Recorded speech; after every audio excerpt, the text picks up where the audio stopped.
All right. All right, Hello, everyone. we're live. Yeah, we are live, and I see we have 16, 17. We got folks filing in. I would just quickly send a reminder to the group. And so we do not, I realize we did not set up a, say, formal process in terms of adding order of who will be presenting first or second. So we will start off with volunteers, and then I'm just going to go in order of the proposal list to see who's here. Before we get kicked off, I know Josh is also here. Josh, do you want to mention anything? Nope, just that I'm really looking forward to the proposals, and I apologize that I don't have video on. I'm currently not in a particularly not a location where that allows it. I'm really looking forward to it. Cool, thank you. Yeah, and likewise, going through the proposals has been really interesting. We're excited to actually hear directly from folks and have the teams and individuals speak about their projects and ideas and present. So in order to figure out how to best go first, let's see, I think people should be able to raise their hands. So if there are, and there is a chat as well. So if you want to add any way, I see there is someone who's, okay, perfect. I see there's already an order coming in. So for first up, James, would you mind getting Delian to be able to go first with the Voltron team? And so, yeah, and while we're getting that set up and the right speaker on stage. Again, yeah, we're just really excited to hear. For the presentations, we'll just give each team some time to go through, just any slides that you've prepared. If you have not prepared slides, but you still want to just speak about your project idea, that would at least be very helpful, especially before we go into the judging process and all later. But I believe that, yeah, Delian, are you up here and hopefully your mic's working and all? Yes. Can you hear me? Yes, I can hear you. So you should see a present option at the bottom. Let me know if that's not working and I can try to present from my screen if needed. I'm not present to audience. That button? Yes, it's right to the right of the mic button. So if you want to share any slides, you can use that to share. Okay.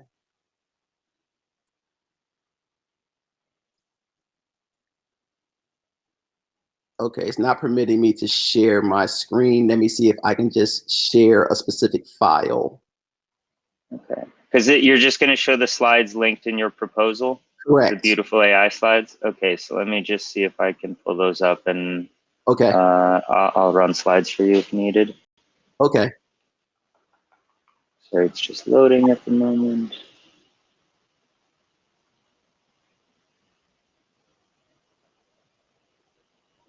I guess in the meantime, while we're just waiting for the slides to load, do you want to mention just anything about yourself and the background of it, of kind of what gave you the idea real quick? Sure. So I'm Delian. I recently transitioned from the Georgia National Guard, where I spent 8 years as a map maker and intelligence analyst. I am self-taught in UX, UI. I recently joined the Raid Guild as an apprentice, and I was completing my first raid with 2 other designers. And while doing that, we were just always talking about the creator economy. I had been involved with Seed Club's Summit Planning Committee prior to that, and I just had this idea on giving creators more empowerment over the platforms that they were using. And when I kind of developed the concept, the guys I was working with said that they liked it and that that was something that they could see themselves working on along with myself. And so, yeah, once this hackathon came along, we decided to, hone out the idea, and now we have a pitch deck, and then next steps is to start actually working on some designs and continuing user feedback and things like that. Great, thank you for that background color. So hopefully you can, and everyone can now see the beautiful AI screen. Yep. Perfect, and I'm just seeing this one slide. Is there gonna, or? If you, Yeah, no, perfect, okay. yep. All right. So how I'll present is I will just start the presentation and I'll just say next slide if that just works. Perfect. That works Oh, for me. okay. I'm ready when you are. Good to go. Okay. Welcome to the Voltron Network, the creator and community-owned tokenized media content platform. What we do is you market and sell video and audio NFTs. Why do we think this is important? It's to empower the decentralized community by earning Voltron tokens and other social tokens for contributing value. Next. All right. The problem. Have you ever been on YouTube or Twitch as a creator or subscriber and noticed that they remove your content or the content you subscribe to? Or do you depend on these centralized platforms as a source of revenue for your content distribution, only to realize that you aren't making as much money or any money at all? That's gotta suck, right?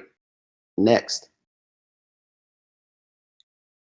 What if content creators in the communities that they have built had a decentralized platform where they could curate their content potential, then they could empower their communities and maximize their monetization efforts? Whether it's social media or media-based website videos and audio content is not only in high demand, but represents the best way to reach an audience. It doesn't matter what your business is or the type of content you created, video and audio streaming is the new king of connecting communities and their members. Next. We are in a $229 billion video market, with 11 billion coming from audio with a focus on podcasting, and 59 billion coming from live content. We believe that over the next 18 to 24 months, we can capture 15 to 20% of the market share for content creators. Next.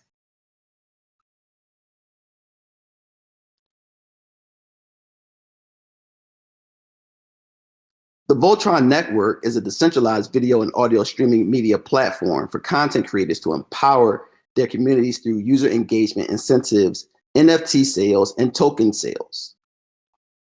Our business model is simple. We take a small, next slide. Our business model is simple. We take a small percentage of profits from NFT sales and transaction fees. As the content creator community grows, we take a percentage of streaming profits. Lastly, we will introduce the Voltron token, which we will have incentives for holders. Next.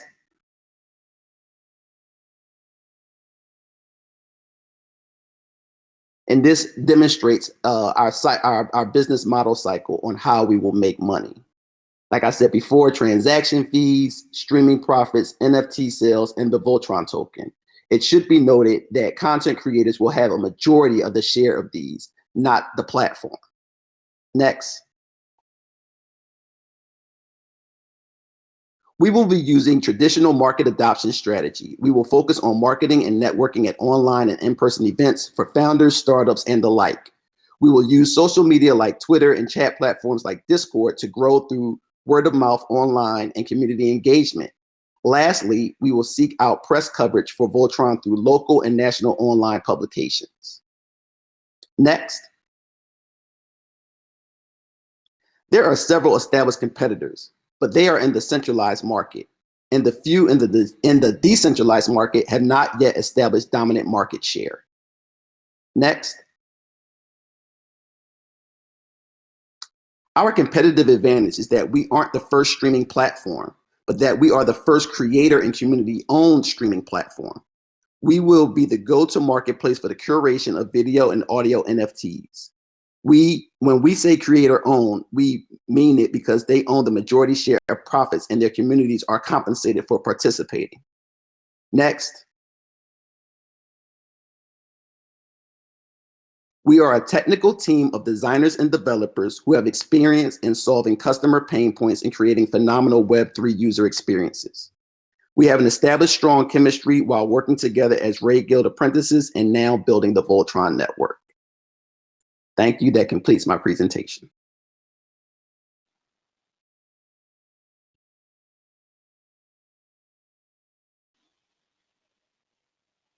Great. Thank you. Yeah, thanks for presenting, Delian. So I guess for now, can we get Torsten up on stage? But real quick, just a question for you. Yeah, that was a good presentation. I really appreciate you being willing to jump in first and kick off the presentations for the day. And I guess just really quickly before, while we're getting Torsten set up, do you mind just commenting on the role of, do you see the role you see DAOs potentially playing in this idea?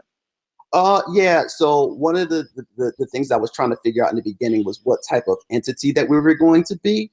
And obviously, with DAOs kind of starting to become a big time thing, we do envision the core team being a DAO and potentially having a DAO around the token. I haven't quite figured that part out yet, but we are pretty much leaning towards making the company in and of itself a DAO. Got it. All right, perfect. Thank you for clarifying there. And then if anyone else has questions, obviously feel free to use the chat in here or the Telegram governance chat to keep the conversations going. But yeah, everyone just give a virtual thank you to Dalian for kicking us off there. And with that, oh, I'm sorry, I realized my camera was covered there. And with that, we will transition to our second speaker, our second volunteer speaker, who is Torsten, and the Alice DAO team. Let me I'm here. And the slides should be visible already. So sorry, my connection is just a little slow, so it's been slow. Yes, I can hear you. I am not seeing your slides. You might not. It seems like permissions might be limited. Is it blocking you from actually getting to share?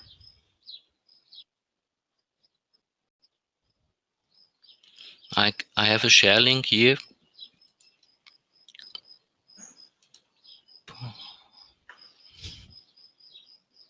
Let me just pull it up.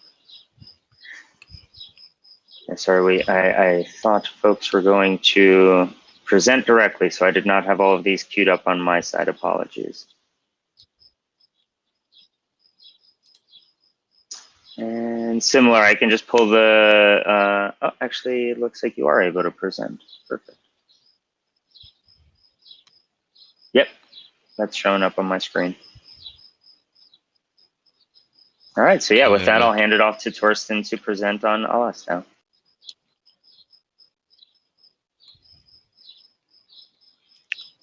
So I will disable my share screen, or can we go with the presentation? Oh no, please run it off. It'll be cleaner if you can run it on your side. So yeah, you're able to share, so please feel free to go. Yeah.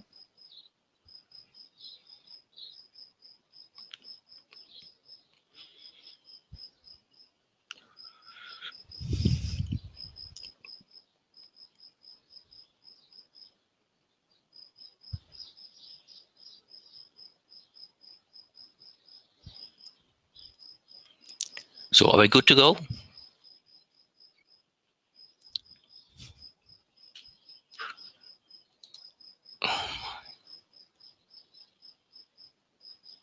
Yes, you're good to go. Okay. So as we heard in the first talk already, we struggle with the consequences of the data sharing economy of the past 10 to 20 years. And we want to end up with the same problems. And therefore, I just recently joined the crypto Ethereum community, mainly because of the radical exchange idea and the book by Posner and Weil. As a computer scientist, I was struggling with the impression that we as a profession could do better than helping other people to gain more and more power. And I'm also a musician and see how open culture has destroyed income for a group of people who are actually very important to have around. The basic founding idea for Alice DAO is to empower educators by giving them and their students free access to high quality instruments, and by using radical exchange and blockchain ideas, making sure the potential is used in the best possible way. On the next slide.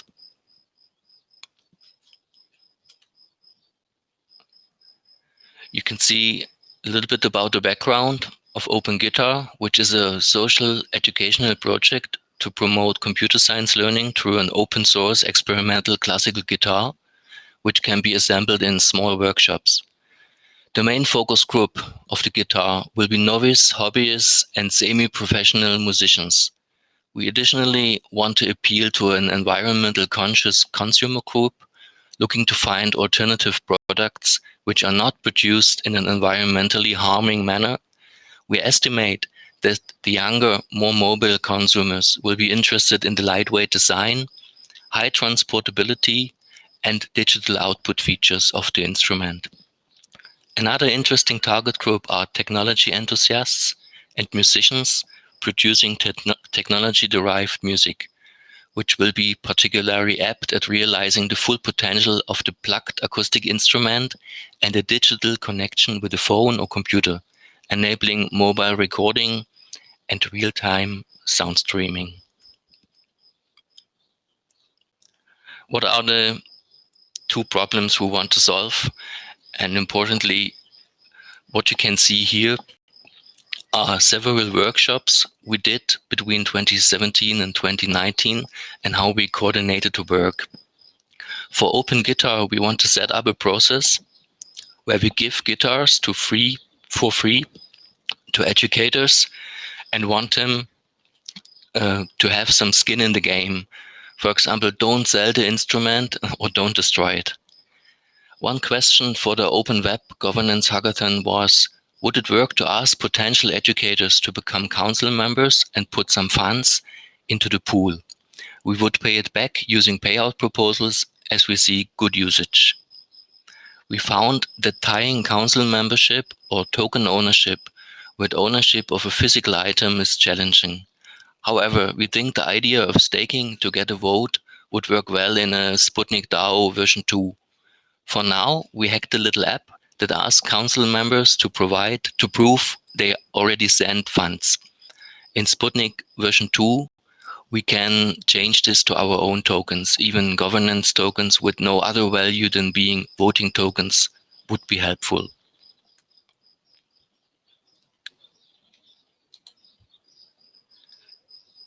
Oops, one back. Why should we do this? Why should you want to help us? How can this be sustainable? The project seeks to understand what does a healthy music education ecosystem look like? What should schools, music schools and universities' role be within that ecosystem? And what policies can we develop to incentivize healthy behavior? Universities traditionally are thought to play a unique role in the circulation of knowledge in a democracy. Unfortunately, in recent decades, shifts in funding mechanisms have pushed universities towards an increasingly privatized logic, limiting community engagement and information sharing.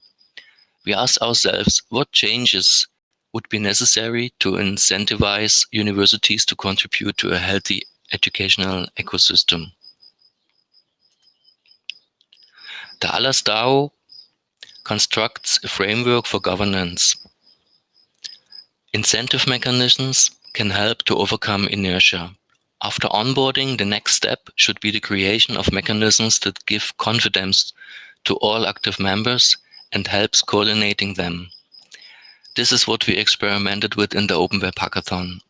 For OpenGuitar, we identified 3 roles who work together to fund activities, teach and learn, and eventually create music and art. The central idea behind our method is that humans are naturally eager to learn, and they will initiate this process on their own when placed in a supportive and carefully designed learning environment. The initial idea and hackathon tasks are repeated here. I onboarded Fernando only a few weeks ago with some coffee and cake, and after 5 hours discussion, he said something that called for some build action. In this app, based on the Payments API, donors or educators can request a guitar, and we will provide a deposit address that is bound to Allah's OpenGuitar.near by a smart contract. They send the money to this address, and when they approve shipping, The funds are transferred to us and available as Allah's funds.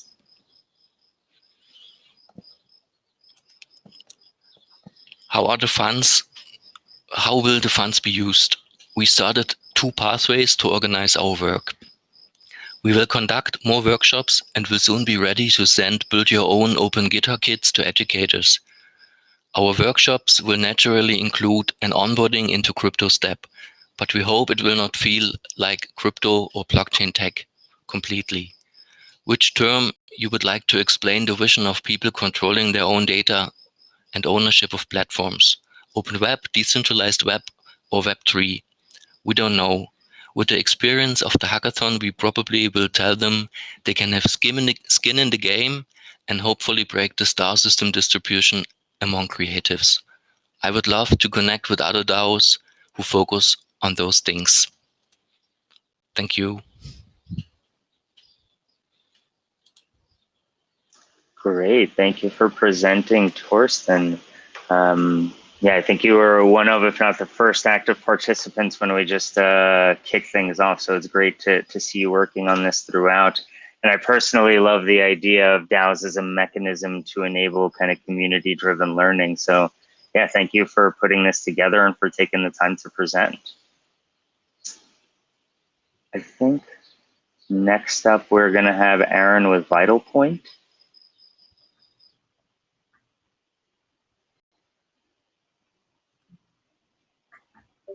Morning. You hear me? And Aaron, once you do get up, let me know if you're able to share or not. Otherwise, I can share from my side. Okay. Can you hear me? I'm good to go. You see me? Perfect. Yep, coming through, seeing you, yeah. Okay, so I'll let the presentation load up here, but hopefully while it's doing that.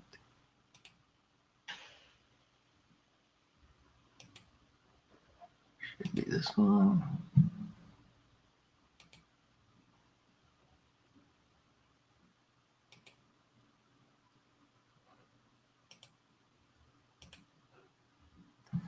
If you can just let me know when you see it there. But Yep. in the meantime, Yeah, okay, perfect. So I'm Aaron from Vital Point AI, and can try and keep this as concise as we possibly can. So I'll save how I got started with Near and DAOs for a bit of a later time. But our primary focus over the last few months here has been Catalyst, which is a DAO software as a service platform built in assembly script on Near. It's a bit of a backstory on why I came about, but professionally, I'm involved in the Canadian military with Army governance. So Catalyst is kind of both a product and an experiment to kind of see what blockchain and open web tech are making possible in online communities. My teammate for this one is actually my son, Emmett. He's also online. He's a 4th-year software engineering student at Carleton University in Ottawa. And I'm doing my best to slowly drag him into the whole development blockchain world here. So I think he enjoyed it anyways. So we tackled the Reimagining the Near Community Fund Challenge. So we're going to help you visualize what the Near Community Fund, or any kind of community really, could be like on top of the Catalyst platform, which we customized. So one of the things I did when first discovering Near is start a Near guild. Called it Vital Point Guild at the time. But when I did, it initially struck me as kind of odd that Near wasn't using much open web tech platforms for their community building and governance. Instead, and they still are to some extent, using things like Discord and Discourse and tribes at the time to do things like organize and do community governance and that sort of thing, including managing the Near Community Fund. So once I ended up learning more and being around a bit, I realized it's just because we're really new to the game here and all that stuff just hasn't been built yet. So nothing really wrong with that, but I think in future, a Near-based solution for Near problems is definitely the way to go. So I was introduced to DAOs at the last Near hackathon, Hack the Rainbow, and that kind of turned into the birth of Catalyst, where I ported the Moloch V2 DAO from Ethereum onto Near, and it's kind of a bit of an obsession ever since there. So it was immediately evident to us that DAOs had the potential for changing the way online community governments kind of happened, as well as it solved a lot of things that were happening in my professional life. And having done a couple false starts with NEAR grants and funding and that sort of thing, and kind of going through that process, definitely saw that there's a better way that we could manage funds like the NEAR Community Fund to introduce some governance and accountability right from ideation to implementation using DAOs. And obviously not the only one. Sputnik DAOs being used heavily in this hackathon are obviously working very well. And I'm super excited to see what's going to happen when V2 comes out and comes to the ecosystem. Anyway, for a non-technical person, these DAOs they're awesome, but it's a massive hurdle for them to get set up and running and getting a suitable governance structure in place to start with. And that's part of the challenge we aim to solve here. There's obviously risks associated with managing resources in an online environment, especially when some kind of degree of accountability is required in funding, for instance. And there's also the challenge of prioritizing multiple projects and proposals, all with the goal of making sure that the ones that are most beneficial to the community move forward first. So we set out to mitigate the risks. And a lot of that is intertwined also with a requirement for identity, which is more important in some areas and some communities than others, depending on what regulations are present. And so to that end, we're using Ceramic Network and IDX to enable us to do things with Catalyst and NEAR accounts that are pretty awesome in my mind, and really blurring the lines between what people are used to now with Web2 tech while capitalizing all the goodness of open web and Web3 initiatives.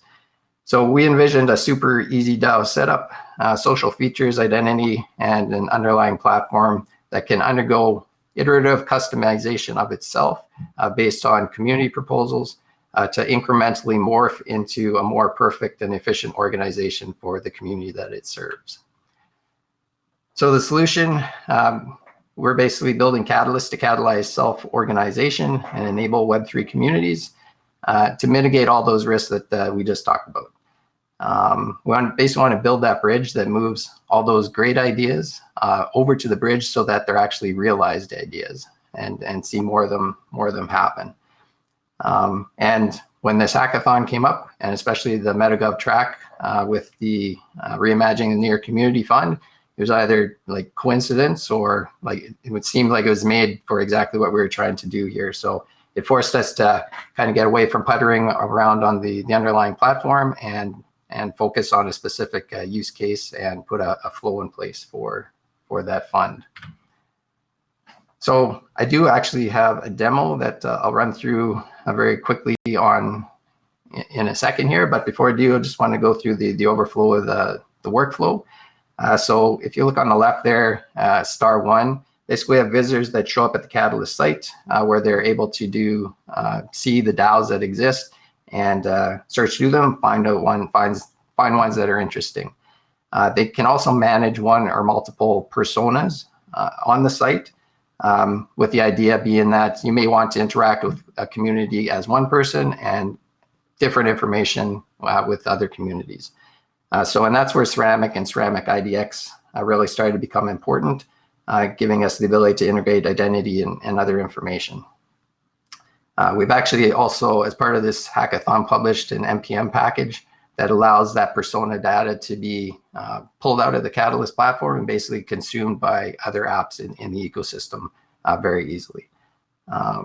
At star 2, so members find their community using whatever persona they want. They'll join it, offering a contribution, a tribute in Moloch terms, and they get voting rights in exchange for that based on the size of their contribution. It'll go through a cycle of discussion, deliberation, and ultimately, if it's approved by the community members, that person then joins the community and then gets voting rights on subsequent proposals. A quick note, so we're using economics to kind of incentivize good behavior and disincentivize the bad stuff. So all proposals have a proposal deposit on them, which is customizable for the community. And they can, once the proposal is processed, that proposal deposit gets reimbursed back to whoever gave it in the first place. So for this overview here, we'll just assume a member's already been through and comes through. Once they are a member, like a star 3, they'll get access to other proposals, like a funding commitment. Anyone can make a proposal at that point, and then if it's accepted by the community, it's good to go. So they make the proposal, get some details, adds in things like milestones, project expectations, timelines, and how much is required for it. It goes through that period of discussion and deliberation, and all of that is happening in-app, vice what's typical now where you have to link to a forum post, go over there, discuss it, and come back. So that all happens. And then once all the detail reaches a state where it's good to go, at star 5 there, it gets sponsored by somebody in the community, goes for voting at star 6. Right now, this particular thing just has a majority vote setup put in place, but we are putting an emphasis on modular voting so that people can choose what type of voting setup is appropriate for their community. Should it pass or fail, so 2 things happen at star 7 there. If it passes, the money goes into from the community fund, and to star 8 gets put in escrow. So the proposer knows that when they've submitted an idea and funding has been committed to it, it's going to be held there for that work that they're going to do. And then they star 9, they head off, start working, doing their work. As they finish the milestones, they submit payout proposals at star 10, which then again go through that cycle of discussion and debate, get sponsored at star 12, back through the voting mechanism, star 13. It passes because they've done the work and it's been proved. Then the escrow releases the funds, which gives it to them and completes the process. So that's kind of the general high-level overview there. So I'm just going to stop this for a second. Just going to give you a quick look at the site here. If I can get back there. All right, can you see Catalyst on the screen?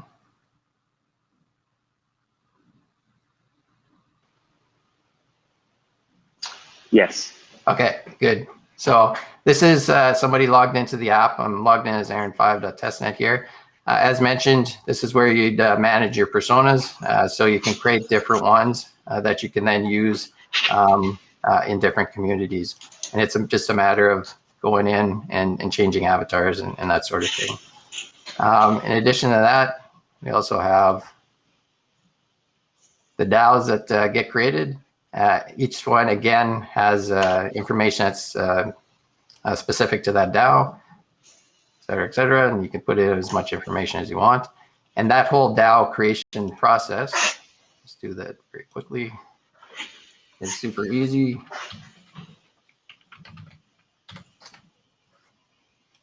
Currently costs 2.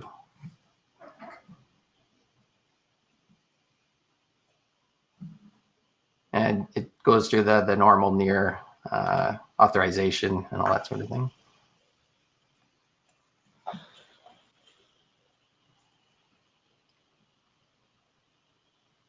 First one authorizes it. Second one assigns a decentralized identity to it, which is used by the Ceramic network to attach all the information. It's coming up here.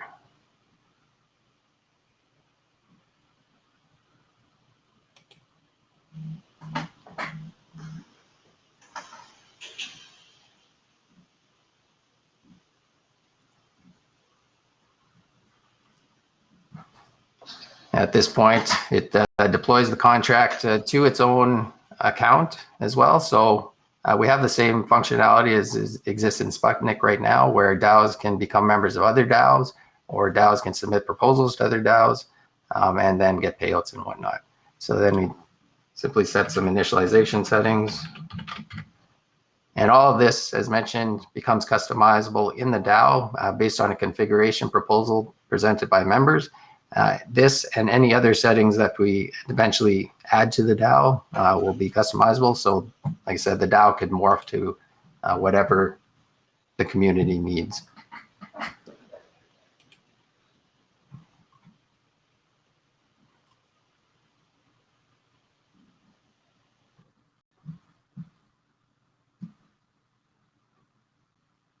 At that point, it's going to load up a DAO. So I'm just going to skip to another tab where I've already got the Near Community Fund set up, and we've submitted a couple of proposals here. So in this case, this is the fund. We got the escrow shares. Right now, you're able to change the settings here, but that would disappear once if the community decided that the community was going to take control of that. We've got members that are listed right now. I've only got one. I've got 2 members that have submitted proposals. For in this instance, I haven't submitted one, and we can take a look and see, what that proposal is. So he's done some stuff. Yeah, he might be a decent guy that we could bring in. So if we need to ask him some more questions here, we could ask him a question. Hey, something.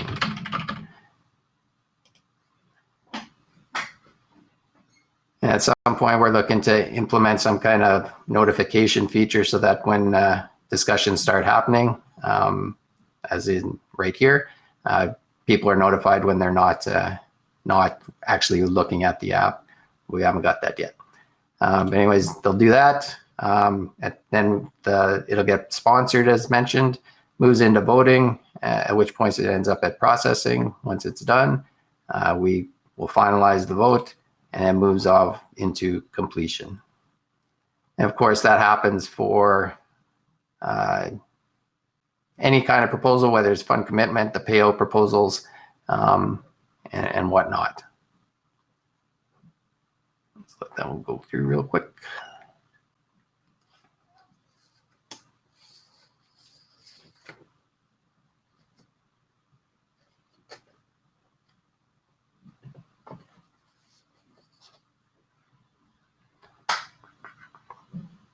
And complete. So that one obviously didn't pass, and I didn't vote on it. But had it passed, there'd then be 2 members. Another thing with the different proposals, sometimes you just have benevolent people that want to give money to a community or a fund. So that option there is as well. And then it would list whoever has provided donations to the community up to that point. That's just a quick overview. We put a video up on the site that goes into things in more detail, if anybody's interested there. I'm just going to come back here.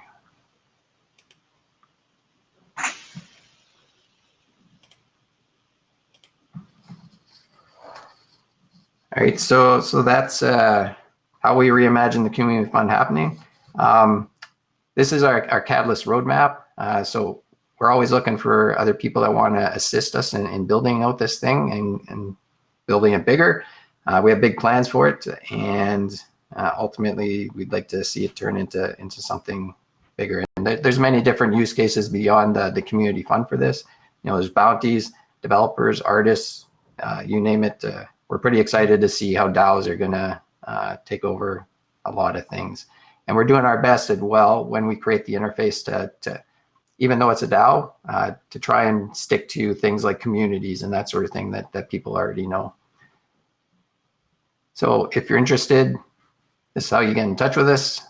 Feel free to reach out anytime. I'm happy to discuss more.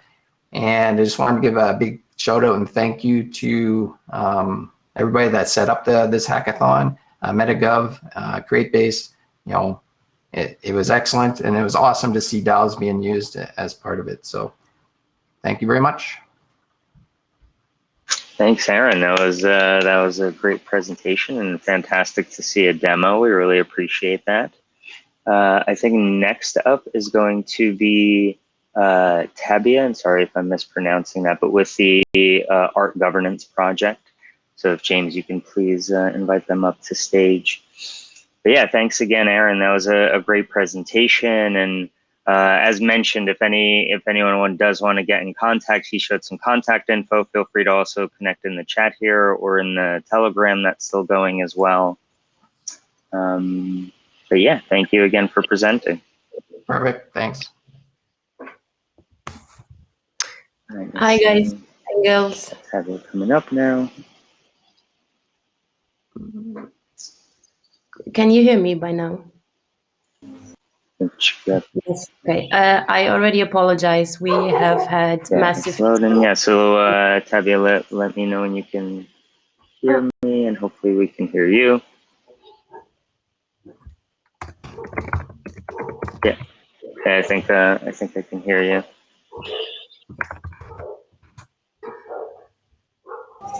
I think you're good, Tabia. Yeah, no, I think we can hear you. we can hear sound coming in on your Okay, side. Yeah. cool. Yeah, we had massive internet problems this week. That's why I also don't have the camera on. So I just hope it works now. Let me just see. Do you want me to share screen on my side with the Prezi presentation? I opened it up on my side just in case. So I have sent 2 proposals. So one is for the Ahosh Creativo Guild, and the other one is for the Muti DAO. So I'm part of both of them. The one for Ahosh, I was not able to send because of the internet. So I would try to do it with the screen sharing now, if that's okay. Okay, sure. Let me see here. Okay. Are you able to see it? Yeah? I think it's loading. Yes. Okay. Yeah? Okay. Yep. Okay, so yeah, my name's Tabea. I'm part of Ahosh Studios and the Ahosh Creativo Guild, and we've sent a proposal for the hackathon for Near Payment app and the DAO governance app all in once. So just a bit of info about us. Ahosh Studios is a thriving cultural association in Lisbon. We provide working space for artists and event spaces for them to showcase the work. The goal of the project is basically to offer space for artistic growth where cultural events take place, and a space that is also contributing to Lisbon's rapid development in a creative, open and multicultural way. We work with local and international artists, engaging with the local communities, and we give international links. We also always try to provide new incentives for alternative lifestyles. This is why the whole crypto journey for us is really exciting, because it's something that is not super spread yet. But yeah, we would like to spread the word, basically. Our physical space includes the bar, the event space, the outdoor area, the pizzeria, the co-working space, and the artist studios. And in April this year, we have created the Ahosh Creativo Guild in the Near ecosystem, and we have launched the Planting Air program. You can get some impression. We have the outdoor space, events, galleries, the homemade pizza oven, street artists. Yeah, that's basically the space that we work in. Our association is active for about 2 years now with 8,000 members, 40 residents. We have around 35 events per month and 15 creatives which are directly employed. And we have 6 different teams in the association, which is the studio management and programming team, the events team, the new spaces team, communications and design, Planting Air team, and the crypto integration team. As you can see, a full program. So each day we offer an event. We have musical events. We have Sunday markets that integrates the local community. We have the open air cinema, the vinyl night, yeah, different thematics. So the week is usually fully planned. And we're not only linked to Lisbon, we also have a lot of international links, such as the Palace, Resident Advisor, or Ransom Note. So Ransom, for example, the label, artists were playing on the last exhibition as well. We have the Garden Collective, which combines traditional Irish and Portuguese arts, and they work well with us as well. And then we started our crypto journey last year in October, when we started to plan the Rare Effects exhibition. The aim was to create a permanent physical space for the association, as well as a crypto arts gallery. Volume of this exhibition happened on Crypto Voxels in February to the pandemic. And volume 2 happened this May, which was able to happen, like we were able to organize it in physical space as well as a virtual space. And we had VR, AR actions, by and tridimensional art, sound, and AI. Initially, it started as an Ahosh and Kiko collaboration, but now we already have several other tech partners. We also work together with DAO Records and Luminate, for example. This whole event was also the beginning of the chain-based art collective, which is called Art Progression Now. As I mentioned before, we created our guild in April this year, which is called Arroz Creativo and has the aim to fund artists and creative projects. We've also launched the Planting Air project, which was funded by NIR and has been funded to support artists from a low-income background. Our plan now is to integrate the NIR coin into our association structures as well as into the physical space. So we are currently in an ongoing onboarding process within the association and eventually also the public. The plan is also to create a use case in the physical space for the use of the NIR coin. As for the proposal, we would like to create an app that serves for the NIR payment as well as the DAO governance. So the goal is to implement NIR as a payment system in the association and the physical space, to provide a constant flow through the use of NIR and an easy onboarding for the association members and our guests.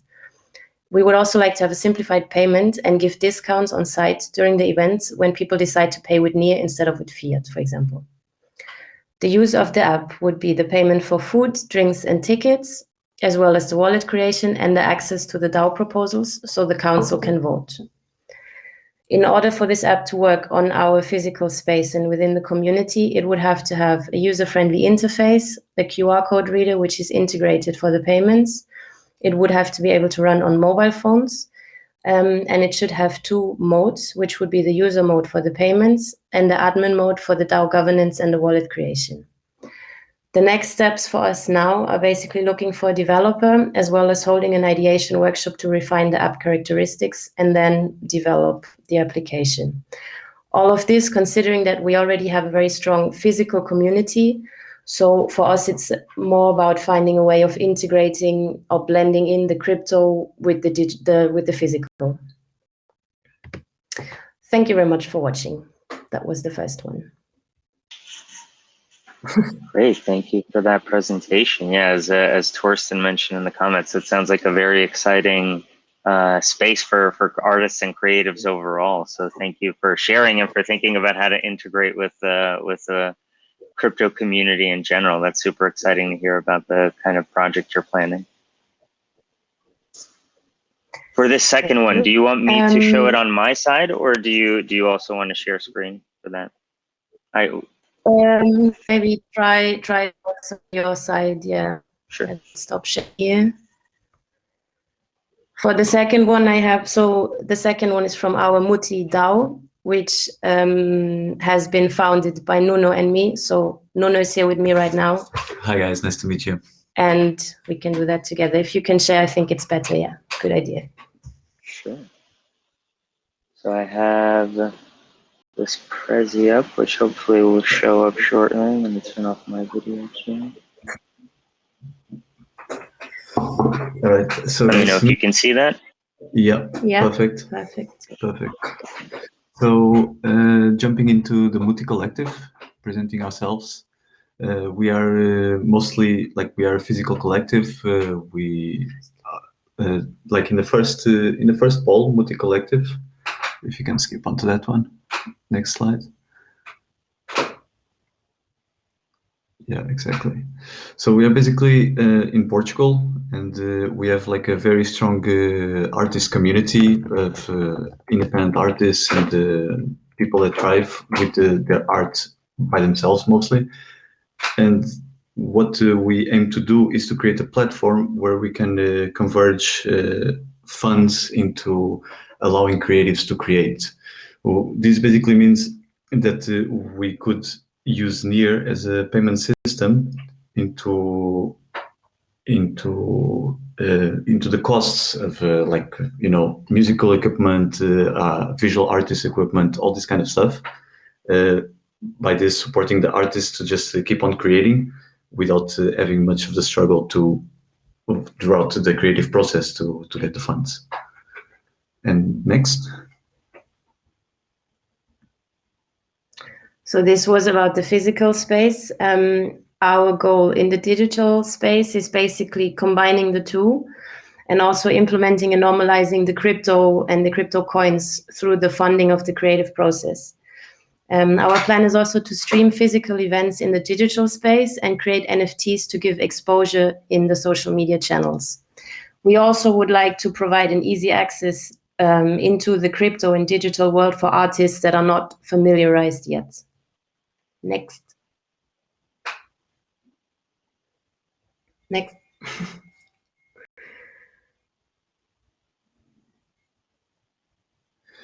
So here, why Near? Why did we connected with Near? First, because it's an eco-friendly proof-of-stake blockchain. So it goes along with what we envision also for the future. It's very open to creative projects. Like the interface is also very user-friendly. Like the whole onboarding process, it's just flowing easily, and therefore, that's why we also decided to jump into this. Next. So what we have accomplished until now is in the digital space is the creation of the Muti DAO. We have sent various hackathon proposals which have been approved. We've deployed a store on Mintbase. We've minted NFTs, and we've opened several social media channels, and more are about to be opened. Next. Next. And on to our goals. So this is mostly what we are planning. We are planning gathering a good database of artists and people that are willing to step into this. We're going to focus mostly on commonly used social medias like Instagram and Facebook, mostly because they are more widespread throughout alternative artists that thrive and are not yet familiarized with blockchain. And afterwards, it would be creating NFTs for each artist that gets integrated in the roster of the collective. And in the process, this more for the future, because we're still wrapping our heads around this, would be integrating a social token that would allow having decision-making within the collective. Basically would be that. We're still trying to decide how would this be possible to also prevent some having tokens that are not being used, on the sense to not spread out the utility, and then utility is not being put into practice. But yeah, this is something that we are still studying on. And next, exactly. So the reason why we came up with the idea mixing the NFT with the social token is because the NFT support artists by creating the recurrent revenue with the split royalties as well. And because social tokens allow decentralized governance within a group. So for us, we had the idea that this would give financial support and also incentive for fans and listeners to really focus on the digital releases, in order to then participate in the decisions of the collective. For example, who would be the next artist to play on a gig, or which artist would be releasing an album, for example. Next.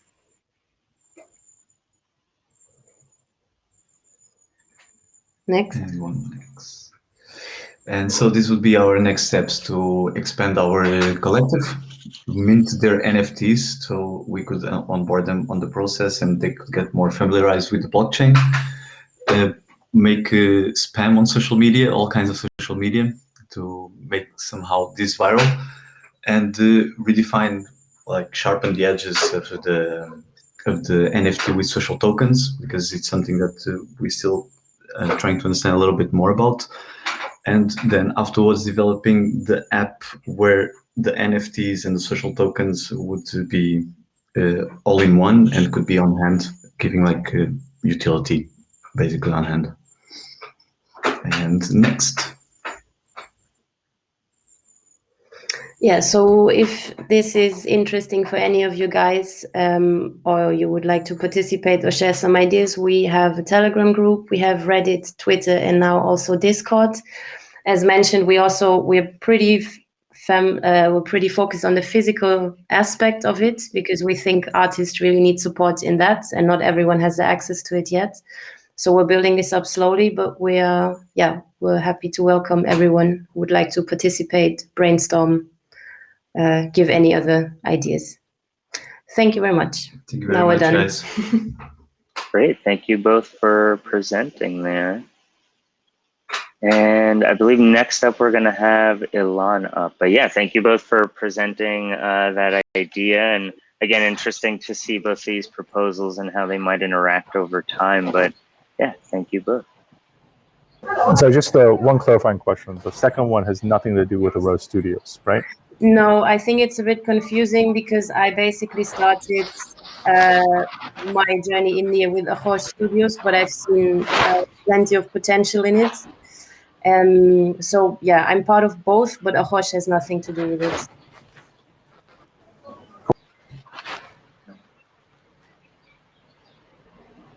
Thank you. And Alana, I see your screen is already up. So yeah, feel free to take it away as soon as you're ready. Hi, can you hear me? Yes. Yeah. Hi, my name is Ilan Caton. I am an artist working a lot in the crypto space. Me and a group of other people also in the crypto space become greatly disenchanted with what's been happening in that space with sort of leaderboards and how much money and one is making compared to what their contributions are to the overall platform experience, et cetera. So we came up with this idea of a protocol called Stateless. It's something that can be shared as an open source tool, and one we would start with to build our own. And these are the challenges about building a cooperative NFT protocol. So we wanted these kind of functions to focus on these specific functions. So onboarding and vetting members, deciding on percentages, receiving, collecting funds from NFT sales, distribute collective funds to members, provide minting, build an open source tool, which is what we're talking about here. And the tool set is it can have like there can be several instances of this. Basically, we want to be able to have it so that we have our stateless, but that anybody can replicate it and modify it as they see fit to fit their own needs as a community. So here are the tools and custom code. So we're going to use and all this is connected to Near. So the Mintbase NEP 171 contract allows us to do split royalties, split revenue, added minters. We're using the Sputnik DAO with the payout proposals. So then we have a distribution contract written in Rust that receives DAO payouts, queries, list of added minters, etc. I'm going to go to this too much technical detail. And the display tool is written in JavaScript and HTML. So it's actually really as simple as possible. Like ideally, this kind of display tool is something that you can host yourself on your own website, but it pulls all the data from Mintbase. And so it really shouldn't be very complicated for someone to just adopt the platform for their own usage. Our workflow and for the co-op instance. So all the sales or revenues are split between the artist and the co-op 50-50. That's what we're set out to do. For other instances, they may want to change that and maybe they might need to for different reasons, but this is what we want to start with. A percentage automatically goes to the DAO account instantly. No one has to think about this when you mint on the platform and sell something. The distributions are for the new member acquisitions, and that's a kind of a process in which we welcome new members by acquiring their work from the funds of the DAO. And the artwork, we invite the artist comes and decides what they want to mint. We pay them for the artwork, and then it sells, and then they automatically become a new member in the minting contract, and they can mint whatever they want, but it's still part of the whole process of redistribution within this ecosystem. I don't know why I use that word, but oh well. And so we have a little graphic that shows you how when something is sold, it goes to the artist, and then portion of it goes to the DAO. Then we choose a new artist, and the rest goes into the pool for the artist and the DAO. So it's all automatic, and we don't have to think about it. And everybody wins, and everybody gets to participate in sort of. They're all incentivized to sort of promote each other through various channels, social media, Discord, etc. I don't think it's very important to focus on that aspect of the marketing because that's sort of a given in the crypto art scene. So the governance model is one where we don't use the DAO to like vote and make those decisions because it's too black and white in our minds. It's a process of deliberation. So anybody who is on the council of Stateless, we all have a discussion about whether this is appropriate for what Stateless represents.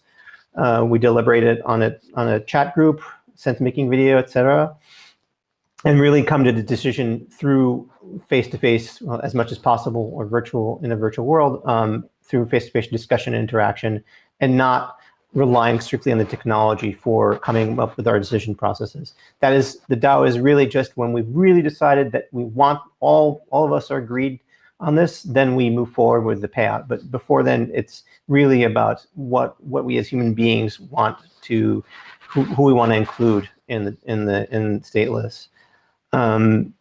So it's largely this whole process and is all developed from our involvement with the invisible economy and data. We learned all of these techniques in thinking and decision making and deliberating through the data experience. Most of us are involved with data, so it seems to very naturally to do this same, take on this same kind of process, if you will. It's too technical a term for me, but it's not. It's just not technical. Doesn't feel technical to me. Our team is currently me and Sparrow, Lenara, Serena, Mattia Cutini, and Marco Milipti, and Isa Kost. Almost everyone is involved with data, except for Mattia right now. And that is pretty much it for everything. Did I miss anything? Questions?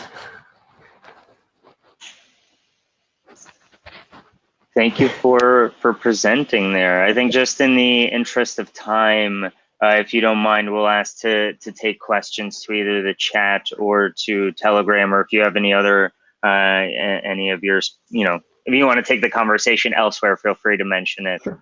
Sure. But yeah. Thank you so much for presenting. That was great. Thank you. So next up, going to be presenting is on the Enroll DAO. Sorry, I lost my space in the chat to see who is presenting for Enroll DAO.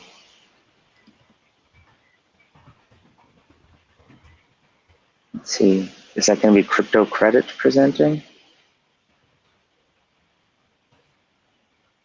Carl Fitzpatrick, I think. So James, if you don't mind bringing Carl up on stage. Hi there, can you hear me? There we go. Hi there, Eugene, can you hear me? And let me know if you want me to pull up these. I have the slides up if you want me to present from my side. That would be great. You're welcome that would be great, yeah. Sure. So as soon as you see it up on your side, you are ready to begin. We can hear you.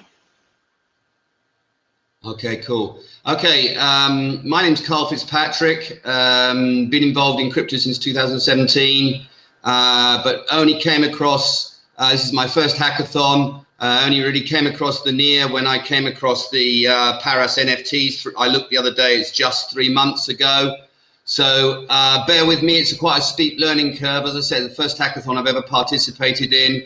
I did note, however, that the NEAR hackathon seems to be something that is open to a much wider than average amount of activities, not only developing software. So without further ado, I'll go straight into my presentation for this event.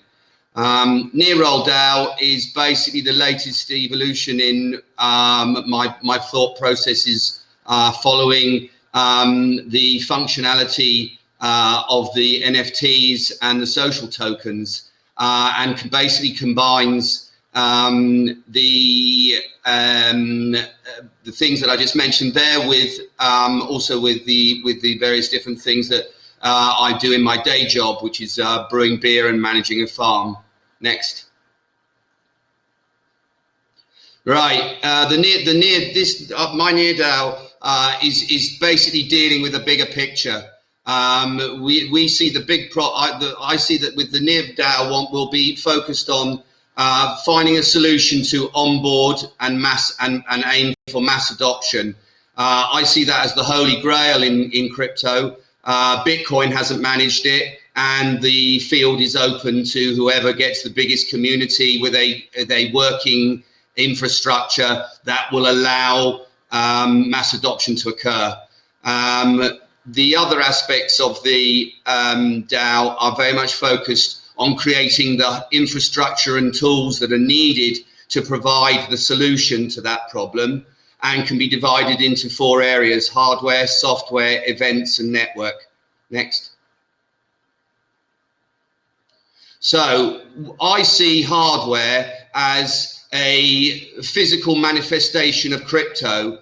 As an example, I basically use the example of the Bitcoin ATM. Many of you will have seen an ATM, which is a physical machine, a bit like a fruit machine. It's an ATM for taking out, basically changing your pound notes or your euros or your dollars into cryptocurrency. And I see that they played a fairly hidden and probably unpraised, but important role in pushing forward Bitcoin and giving it a physical world presence, particularly to the non-involved, the uninvolved, the unbanked, the people that who basically are on zero.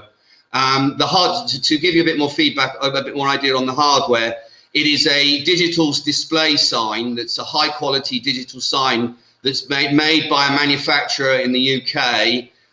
Who are very keen to know more, very curious to know what's going on. The hardware is networked enabled, so you basically, with the CMS software, which is the content management software, you can broadcast to a network of signs, as many signs as you've got fired up or that are network enabled, any digital content at any time. In its passive role, the screen is also a bragging rights tool, which is basically a digital display frame for NFTs. And as I said at the bottom, I fully intend that it should become a portal to NEAR with a very simple software UI that allows you to access any of the component parts that are being built as dApps on NEAR. Next. So this is the software part of it. Basically, as I said, in its physical manifestation, it would, and in its initial version, I would imagine it to be an Android app, so it can run straight on the NEAR frame without any modification. The app will allow, basically, the app is a funnel. I call it the media funnel. The app will basically allow content creation, curation, live streaming, and news to all be displayed according to the community-owned, but I put community-owned communication platform. It's primarily a community-owned content management platform that allows the content that's created by the various different individual participants, for example, like NEAR Week, I've been in contact with them, DAO Records, a number of different DAOs, who will basically be able to link whatever they're putting up on Twitter and social media to give it a audio-visual component that will be displayed on the individual signage frames. Next.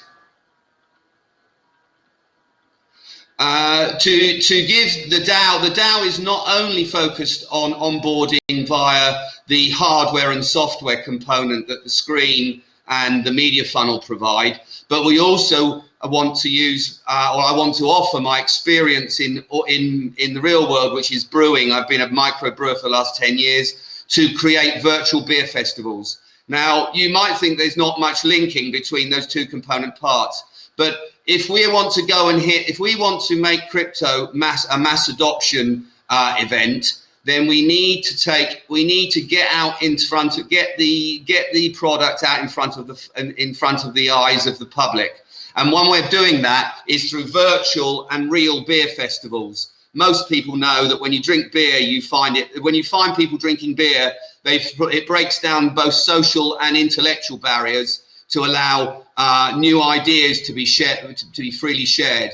And I believe that creating a virtual beer festival, using obviously to as I said, to showcase and stress test beer tokens as the tokens for payment, NFT tickets and NFT artwork for both the labels and the beer can label, the NFT music and Swagger DAO merchandise. There's already people working in all the different areas. This event is really the idea is to create a physical integration of all the backroom boys to present that to the public in a coherent way, saying, look at us, we're organizing this whole event without any input from fiat money.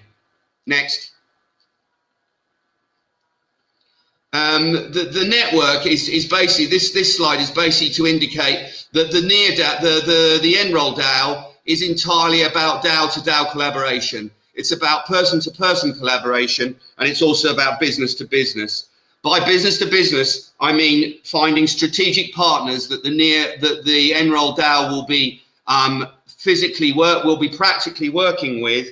And a good example of that is that the Enroll DAO will move to having a contractual agreement with the manufacturer of the Near frame to formalize that particular revenue stream. I see that the Near frame as a product, if this DAO marketing strategy takes off, we will be generating our own in-house income through the sales of the Near frame, which will then be reinvested in the other aspects of the Enroll DAO that do not at the moment have a sustainable funding stream.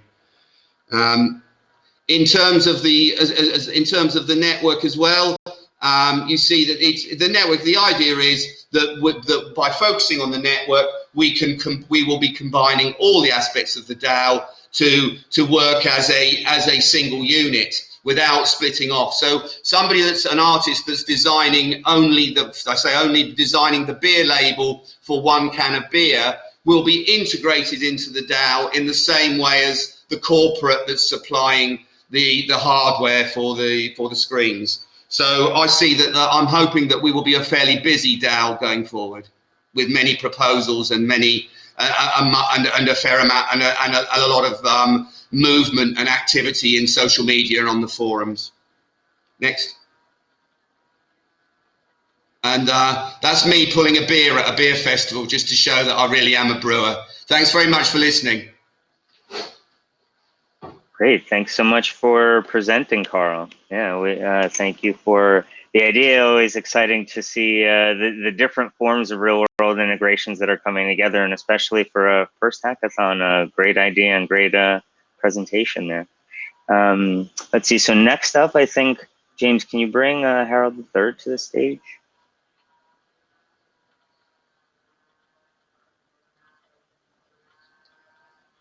And Harold, when you are up, let me know if you need. I've not had a chance to pull it up, but I can pull up presentation, or let me know if you can just share screen. Okay, I'll try to share screen here. Hello, Okay. everybody. See everybody. Let's see.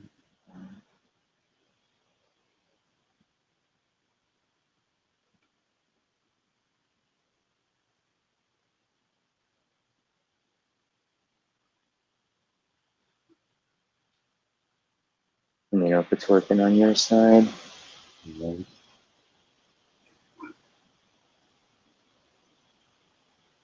Okay. Looks like it should be working here for me. Okay. Great. Okay. Yeah, it's coming up now. Take it away. Yeah. And I want to show you guys here, start off right here. Yeah, so for those of you that aren't familiar with this, my name is Harold Davis. I'm working here with Haas, and working with folks that have been doing a whole lot of beautiful work with MetaGov and PolicyKit, Miriam, and folks included. And we're really excited to bring indigenous modes of social organization, bottom-up distribution of power, decision-making into the blockchain online community space.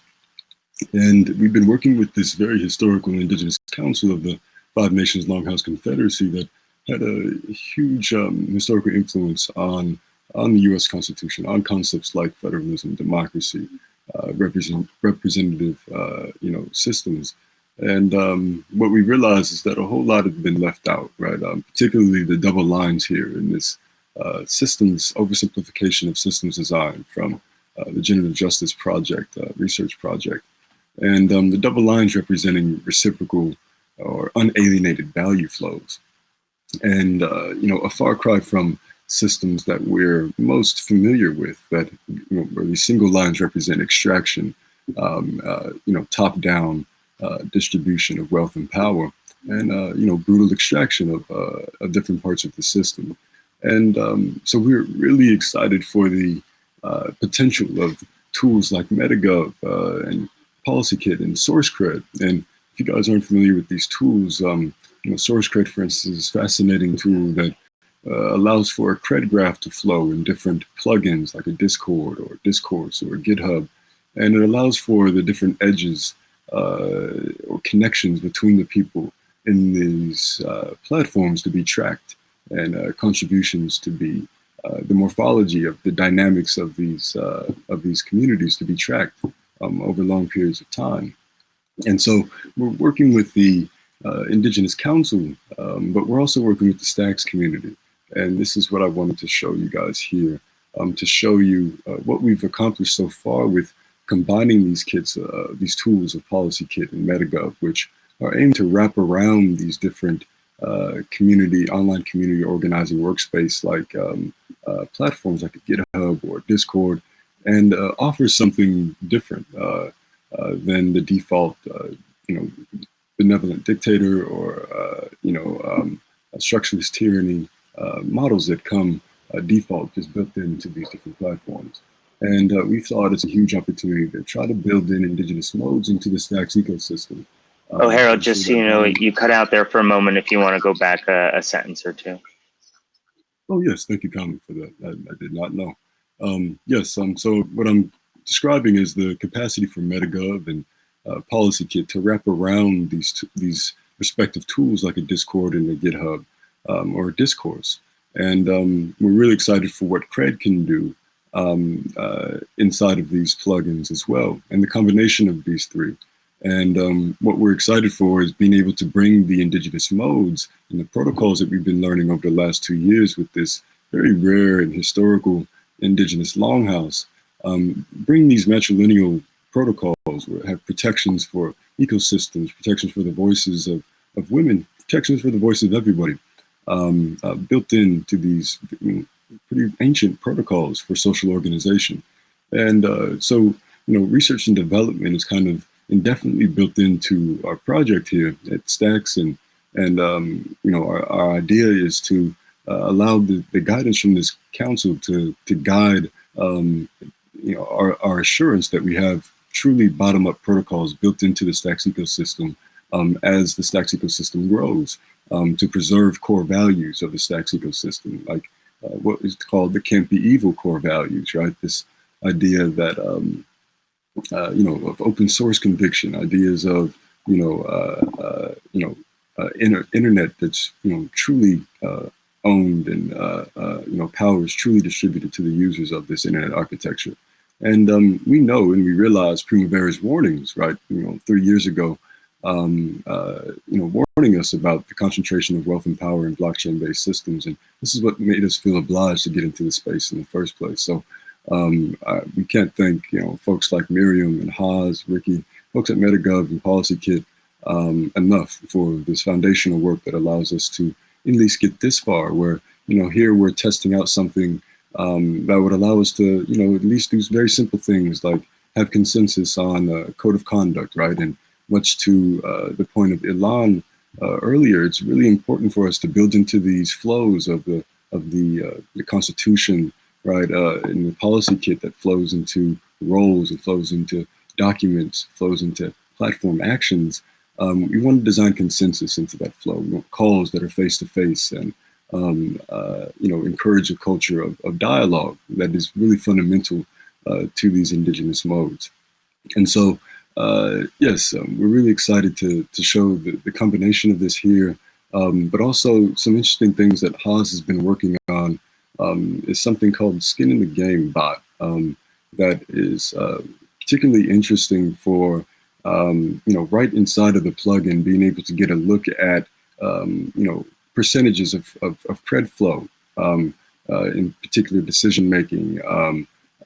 And things like this to really show in certain decision making processes the representation of respective groups. And this is where Haas has also been thinking of role semantics that can go beyond just the clan system of the Kanien'kehá:ka, which we're building into the research and development here, but into different respective groups in the ecosystem.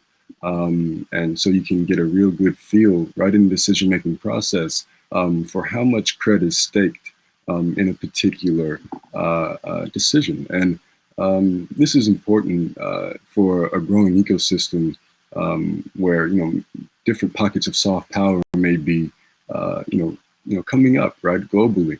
And to ensure that there's unalienated, expression, value, circulation, in the face of, concentration of wealth and power. To make all of these things visible is important.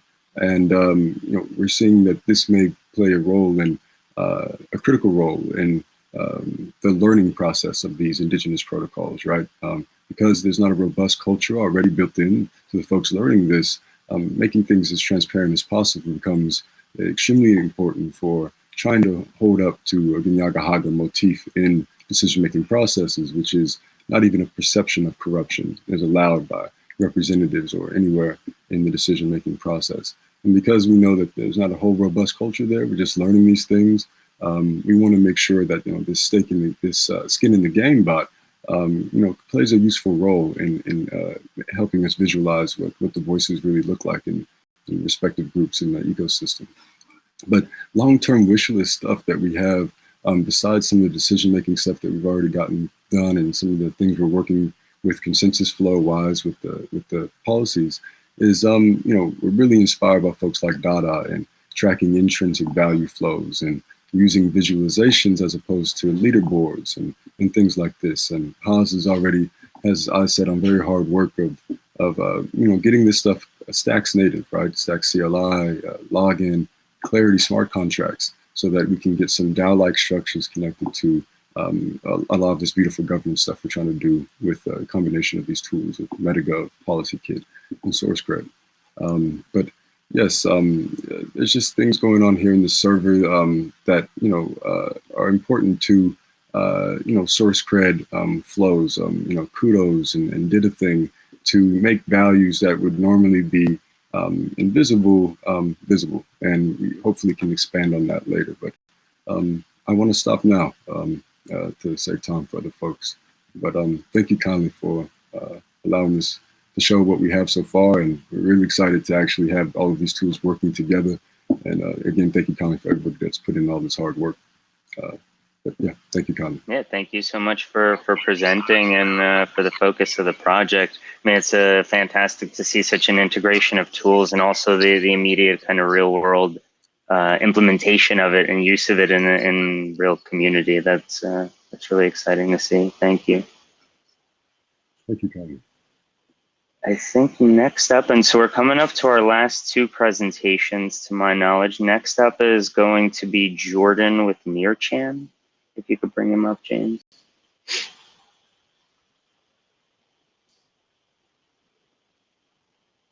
And Jordan, let me know if you'll share on your side or if you want me to share on mine. Hey. Hey, Jordan. Yeah, I can share on my side. Let me Sounds good. Get the slides up. Sharing.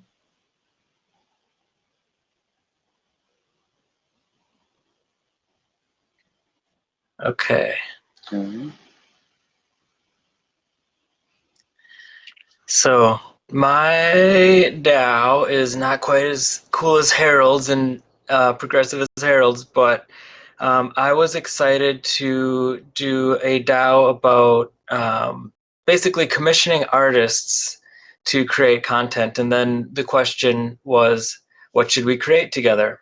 And decided to make a momorphication of Nier. So it's along the lines of like Earth Chan and IE Chan and Tide Pod Chan, just taking inanimate objects and turning them into cute anime characters is the idea. And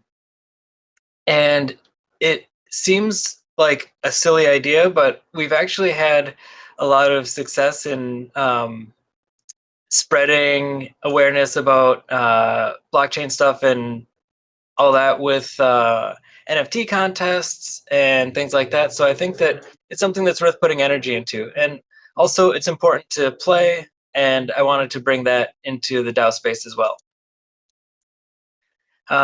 There's some previous work that has been done along these lines. The Cryptocurrency Girls project was back in 2018, and this is one where they made like ETHChain and had a bunch of other chains represented, and it was really cool. Unfortunately, it hasn't been active lately, so I feel like somebody's got to pick up the torch. And then another more recent project is Waifu Token, and they are interested in partnering with us on this. They haven't joined the DAO, but we've been talking to them about actually having Nier represented in their project and bridging their token over. So that's an exciting opportunity that's coming up too from starting this out. So what goes into actually designing a character like this, and what have we been working on as a DAO? First thing is looking at the character. So we don't want it to be a furry, but Nier cats are represented a lot as a meme for Nier, and it's not part of the official branding, but maybe that's something to incorporate. And of course, the logo would be cool to get in there somehow. And this is all just direction that we're giving to the artists. So again, the idea is to commission artists. So we just give direction to the artists, and then they come up with ideas, and then the DAO members give feedback to them, and it's a cycle. So then we looked at like attributions of the personality, like what is this character actually going to be like? And some of the most important things are that it's a really friendly chain that likes to cooperate, and that like it really gets things done, pragmatic, shipping things that work. And then had to do a personality test for Nier-chan, and we decided that she would be a logician, INTP, analytical, original, open-minded, curious, and objective. So then the next step, besides having the personality defined, was to give some visual references. And these are just like sketches of things that could be incorporated. So the things we were thinking about were like hacker characters and things like that. So this is Haxer Bunny Bronya. One of the things we wanted to be sure that it's not guns, there's not guns involved, and then it's not violent, but just kind of like a hacker vibe. Like that was one of the directions we were going in. And here's another hacker character. Hacker characters seem to have kind of like these trench coat type things going on. Here's a hacker character from Persona. And then this character, maybe a little bit too dark, but also another hacker where she gets connected into networks. And yeah, that's pretty much it. Keep it short and simple. And if you want to get involved, our DAO is like open to anybody that likes this idea, just wants to chat about anime or momorphication of things. So can join the DAO, and looking forward to hearing everybody's feedback. One more exciting note is when we were sharing this on Twitter, we got some feedback from folks, and well, sometimes people aren't willing to join the DAO. We have been making connections, and it's brought awareness to the project. So it's really cool. Even if you don't want to join the DAO, reach out. And that's it. Thank you. Cool. Thank you for sharing, Jordan. And if anyone does want to follow up and connect, also feel free to message in the chat here or follow up in the Telegram group or on Twitter. But I think next up is going, and thanks again. And yeah, so next up is going to be Carlos. So if you don't mind, James, if you don't mind bringing him to the stage.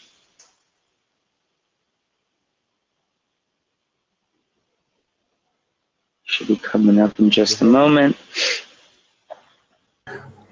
I think we skipped over WCY. Oh, I'm so sorry. Yeah, I BoomSwap. did miss over BoomSwap in the list. My apologies. Yeah. So BoomSwap, sorry, you will go next. I'm very sorry for accidentally jumping over you over that project. But yes, we will turn back to W for that presentation right after this one. Thanks for catching that, Josh. Hello, can you hear me? Hi, Carlos. Can you see my? Hi. Yeah. Can you see my screen? Not just yet. Yeah, just try hitting the.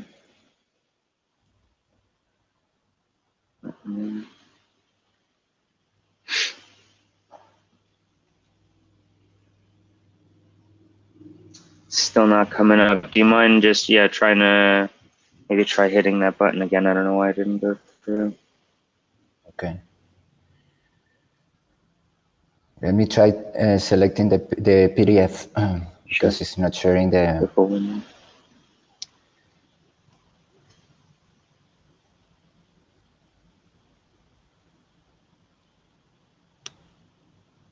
Yeah, now it's coming up. Okay. Okay, thank you very much. First of all, my apologies because English is not my native language, and I'll be brief.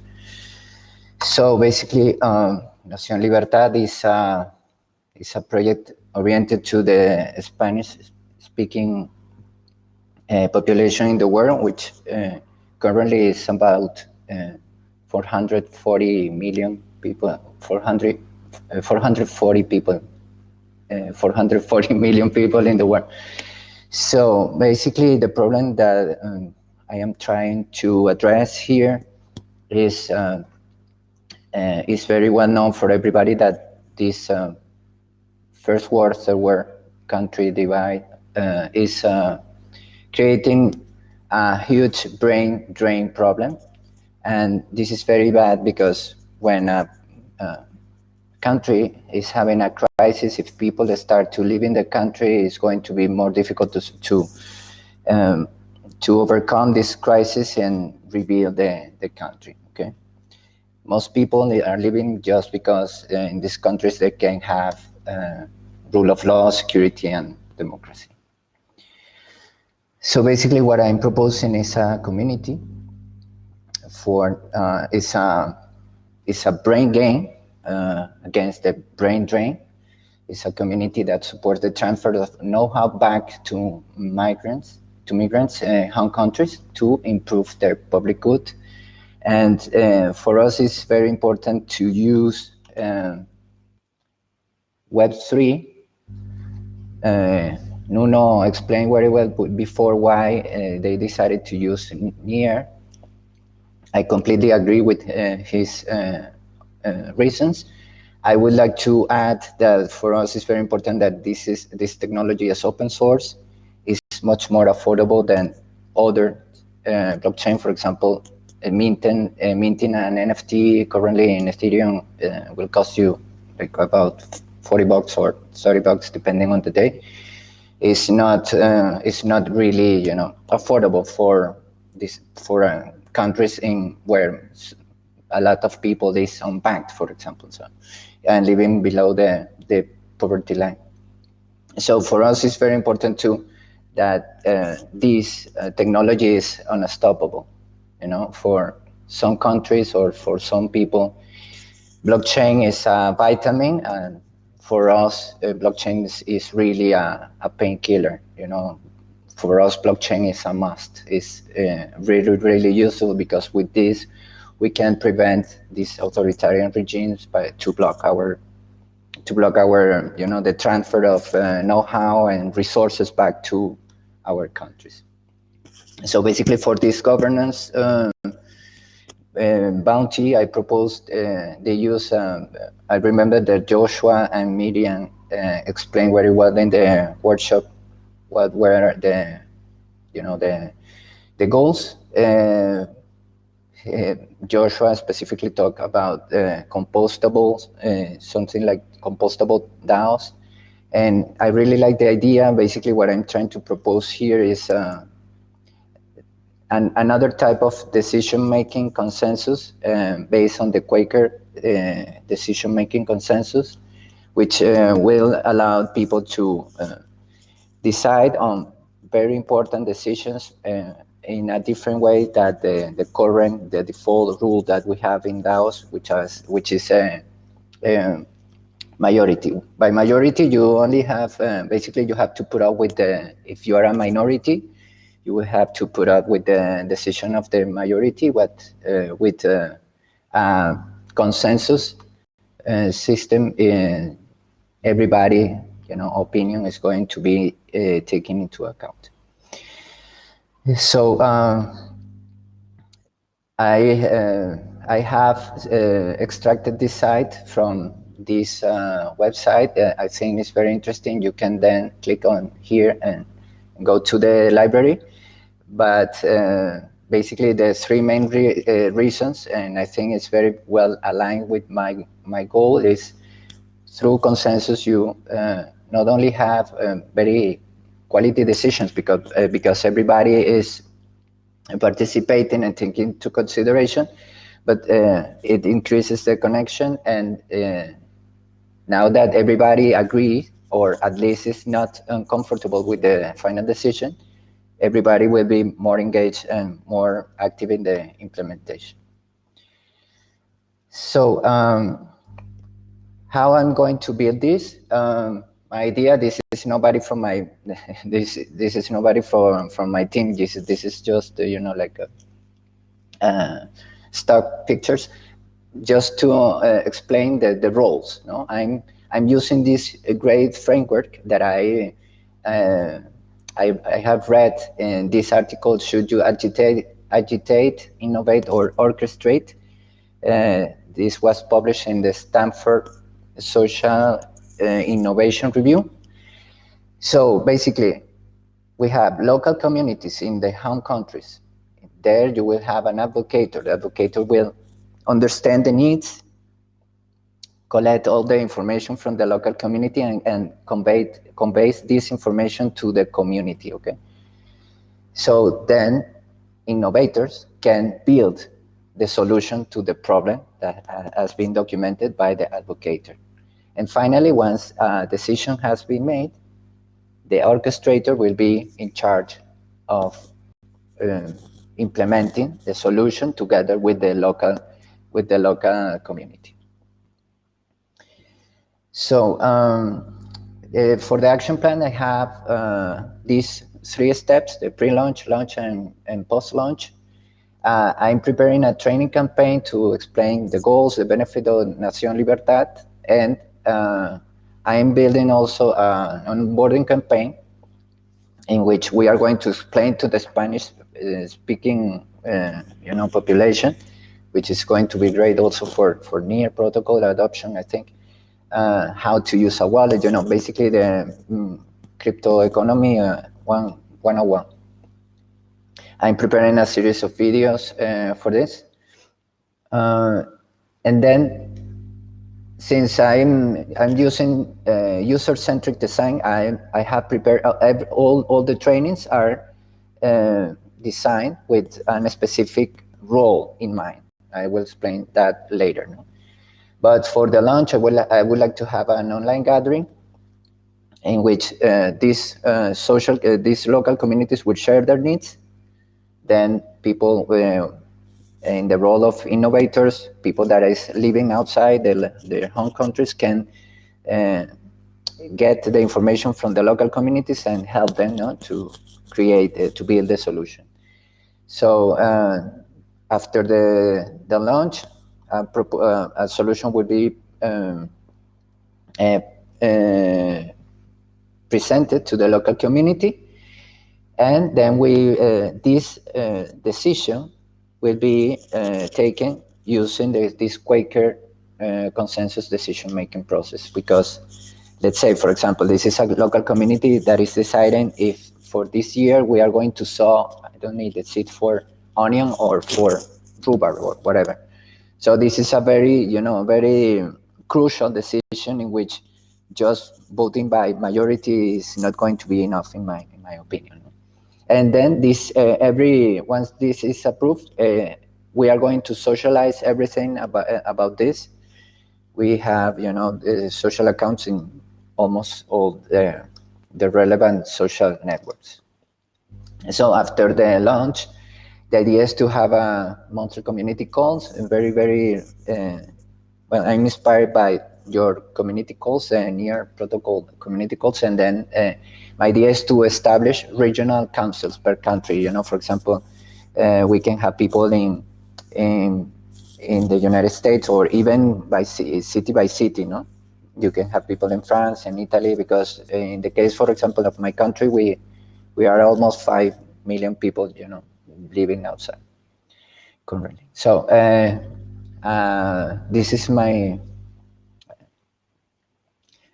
I'm finishing now.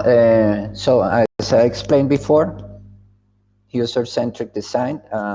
So I prepare the trainings are for the advocates. I'm going to give them a brief drafting training in which they are going to be, I'm going to provide them with some templates so they can collect information in a standardized way. And with that, we will, somehow assure quality from the beginning. So the information that is being conveyed to the community has a, a minimal amount of quality.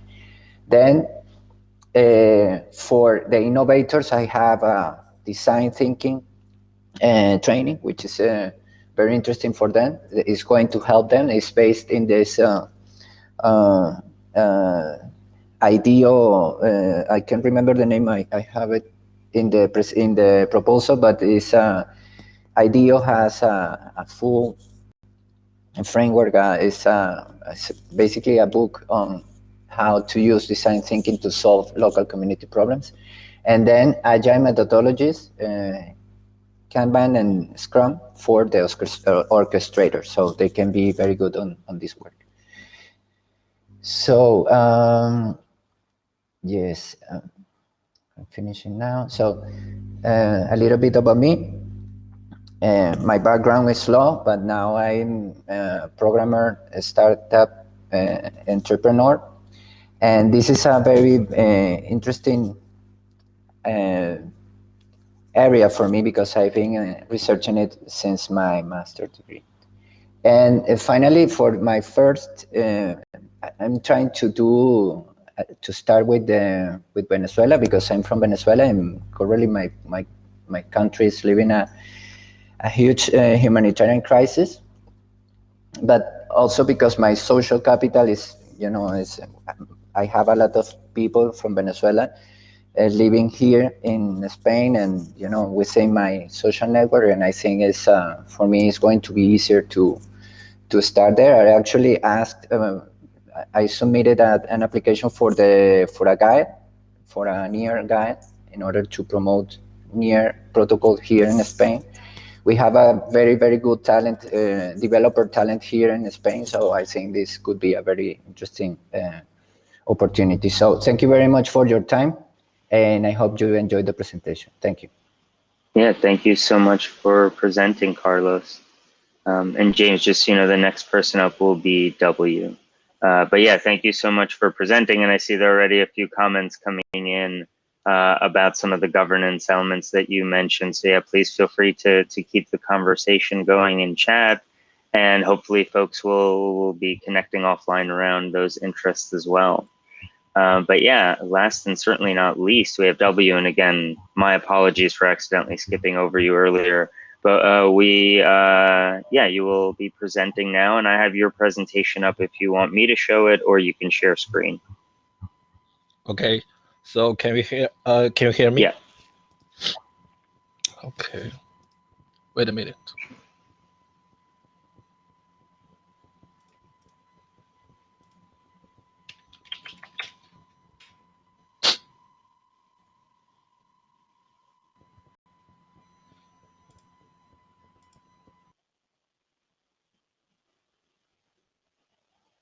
Oh, left the stage. But while they'll be coming back, I just want to thank everyone again. It's been a great morning, at least here on the East Coast in the US, or whatever time of day, depending on where you are in the world. But it's been a great stretch of presentations so far, and really exciting to hear about all of these different projects. But yeah, of course, we are not done just yet. And so hopefully, W, you back with us?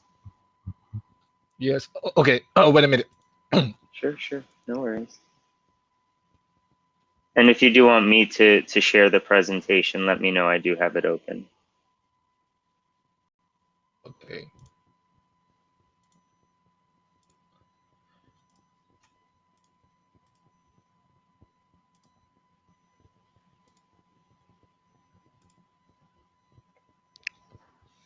Okay. So we don't have a slide, but we have a real product. It's DEX on Near on Arona. Yeah. Okay. So you guys can, I can give you the website on chat.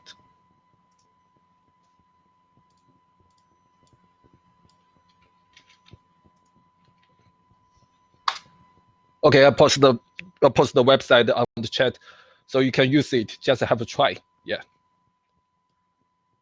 It is a real it's a real product on Near. Okay, and you can swap any token you want. ERC20 token. Just like, okay, click and confirm. Okay, confirm. Okay. You can see that it's work, it's pending. So I think it will be the first DEX on Arona. Yes. The user experience is exactly the same as Ethereum, but it will be fast, very fast. Okay. So the UI design combine the item rainbow bridge and the popcorn. Yeah, so we are the bone swap. So yeah. Yes, Arona. Okay. Yeah, but I think Arona has some bugs. Arona has some bugs. Yes, when it fix it, it will totally work. Yeah. So so do you guys have any question? Well, thank you for sharing. Yeah, it's It's great to always see products getting built. If you don't mind, for the questions, if folks can either follow up in the chat, or I don't know if you're in the Telegram. Do you have any other places where you would want people to follow up with you if they do want to get in touch? Feel free to drop that in the chat as well. Okay. Yeah. You can Telegram. Okay. We just have an email now, and we will have Telegram or Discord. Yeah. Okay. Yeah. So and folks can also just follow up to the actual post or reply to the post with this idea on gov.near.org as well. And yeah, W just posted the email. So yeah, please feel free to follow up, and thank you again for presenting and for joining us today. So if I'm not mistaken, at this point we have gone through all of the presentations. And yeah, we're really appreciative of all the folks who have spent the last couple of weeks as part of the community and attending events and building and working on ideas or writing out more frameworks and thinking how to integrate. And yeah, it's really exciting to see the result of the last couple of weeks.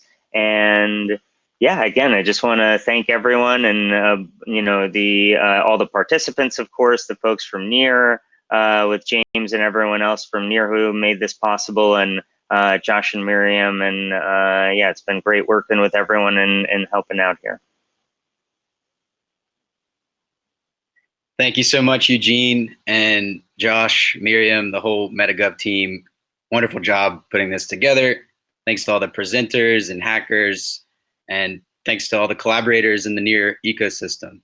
Looking forward to seeing where these projects go next. And the hacking never stops, as you know. But, with that, I'll end the session, and we'll continue with the other sessions later today. And I believe the MetaGov team will be announcing the awards and prizes later today, or at least maybe on the forum at some point this week. Yes, we'll be announcing the winners on the Telegram, on the forum, and I guess we'll log on here for a little bit just to make sure people get a chance to hear it. But you will hear, and we'll also reply directly to your proposals on the NEAR discourse, so you'll know. All right. Well, thank you so much. Enjoy the rest of your day. Thanks, everyone.